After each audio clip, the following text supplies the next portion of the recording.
సోదరు సుమారులు కృష్ణారావు గారు ముఖ్య అతిథిగా విచ్చేస్తున్నారు. అలాగే సభ కోసం ఇక్కడికి ఒక ఆత్మీయ సమావేశానికి విచ్చేసినటువంటి రాష్ట్ర వైనాయక నాయకుడు సమీర్ ఖాన్ గారికి, అదేవిధంగా సభాధ్యక్షుగా వహించినటువంటి సలీం గారికి, మొత్తం కూడా ఆర్గనైజ్ చేసినటువంటి మా 34వ డివిజన్ కార్పొరేటర్ ఇన్ఛార్జ్ రియాజ్ భాయ్ గారికి, ప్రతి ఒక్కరికి కూడా ప్రత్యేక ధన్యవాదాలు తెలియజేసుకుంటా ఉన్నాం. ఇక్కడికి విచ్చేసినటువంటి వాళ్ళలో పార్టీలకు అతీతంగా విచ్చేస్తున్నారు. పార్టీలకు అతీతంగా అంటే తెలుగుదేశం పార్టీకి సంబంధించినటువంటి కార్యకర్తలు కూడా ఇక్కడ ఉన్నారు. వాళ్ళందరూ కూడా మరి ఈరోజు ఈ యొక్క ముస్లిం ఆత్మీయ సమావేశానికి విచ్చేసినందుకు మీ అందరికీ కూడా ప్రత్యేక ధన్యవాదాలు తెలియజేసుకుంటున్నాను సోదరులారా. మనం ఒక అజెండా మీద ఇక్కడికి వచ్చాము. అజెండా ఏంటంటే అరాచకం కావాలా, అభివృద్ధి కావాలా? అరాచకమా, అభివృద్ధి? 9 సంవత్సరాలు నువ్వు గుమ్మడిగా నెల్లూరు రూరల్ పరిధిలో బంగారు నెంబర్ లాటలు, పెట్టికలు ఇవన్నీ జరుగుతా ఉన్నాయి. 9 సంవత్సరాలు ఎవరు ఆపడానికి లేదు. ఎప్పుడైతే సౌమ్యుడు మహానుభావుడు మా పెద్ద ఆయన ఆడాల ప్రభాకర్ రెడ్డి గారు ఎప్పుడైతే బాధ్యతగా ఈ యొక్క నెల్లూరు రూరల్ ఇన్ఛార్జ్ గా బాధ్యత తీసుకున్నారో, మరి ఆ రోజు నుంచి ఇప్పటికీ నెల్లూరు రూరల్ పరిధిలో ఎక్కడా కూడా ఎటువంటి సంఘటన అంటే కొట్లాటలు కానివ్వండి, ఎక్కడ నెంబర్లు ఆడడం కానివ్వండి, బంగారు తాగి రోడ్ల మీద విచ్చల విడిగా తిరగడాలు కానివ్వండి, ఎక్కడా జరగలేదు. నేను ఎందుకు చెప్పానో, ఎందుకోసం ఈ విషయాన్ని ముందుకు తెచ్చారో మీ అందరికి అర్థమై ఉంటుంది. ఆడాల ప్రభాకర్ రెడ్డి గారు కేవలం అభివృద్ధి వైపే చూస్తారు కానీ అరాచకం వైపు చూడరు. ఆడాల ప్రభాకర్ రెడ్డి గారు ఎక్కడైతే అడుగు పెడతారో అక్కడ అభివృద్ధి మాత్రమే కాంక్షిస్తారు కానీ కొట్లాటలు పెట్టి ప్రమాదాలు చూసేటటువంటి వ్యక్తి అయితే ఆధార ప్రభాకర్ రెడ్డి గారు కాదు.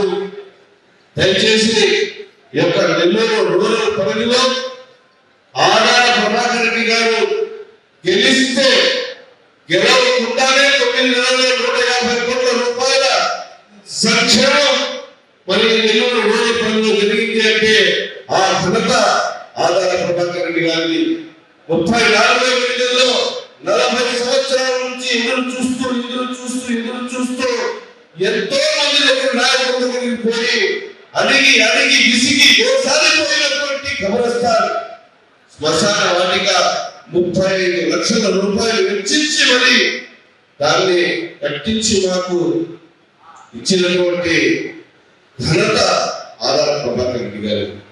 50 సంవత్సరాల నుంచి రోడ్డు కోసం ఒక చిన్న రోడ్డు ఇక్కడి నుంచి అక్కడ దాటుతుంది, ఒక 20-30 అడుగుల రోడ్డు.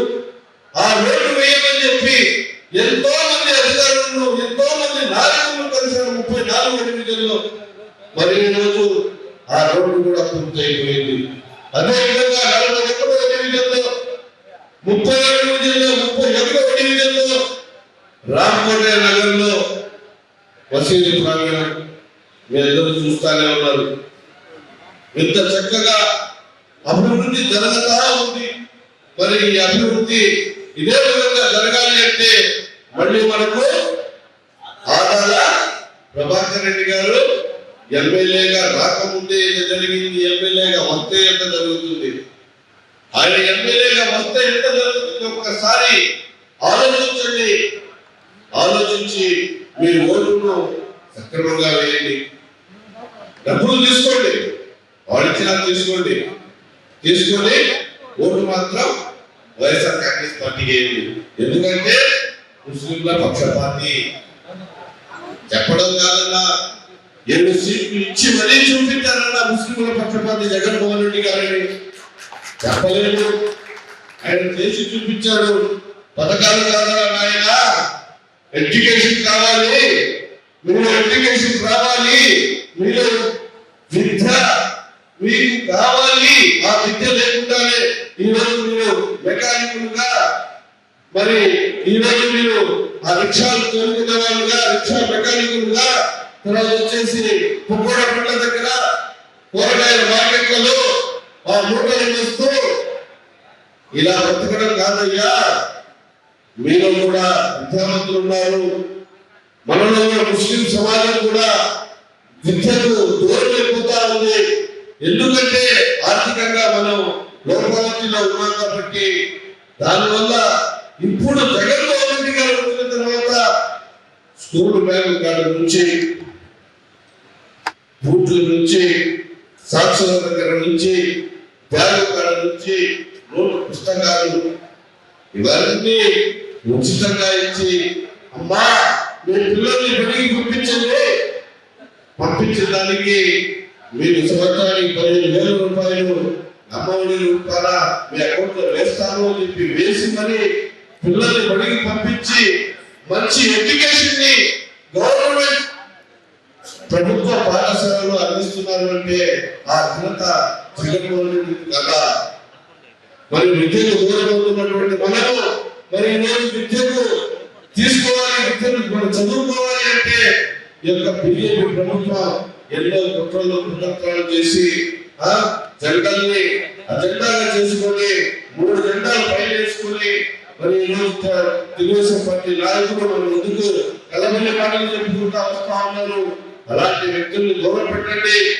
దయచేసి అభివృద్ధిని కాంక్షించేటటువంటి ఆధార ప్రభాకర్ రెడ్డి గారిని ఓటేసి అత్యధిక మెజారిటీతో గెలిపించాలని చెప్పేసి మరి ఈరోజు అందరినీ కూడా కోరుకుంటూ నాకు ఈ అవకాశం ఇచ్చినటువంటి పెద్దలకు మరొకసారి ధన్యవాదాలు తెలియజేసుకుంటూ అస్సలాము అలైకుం వరహ్మతుల్లాహి వబరకాతుహు.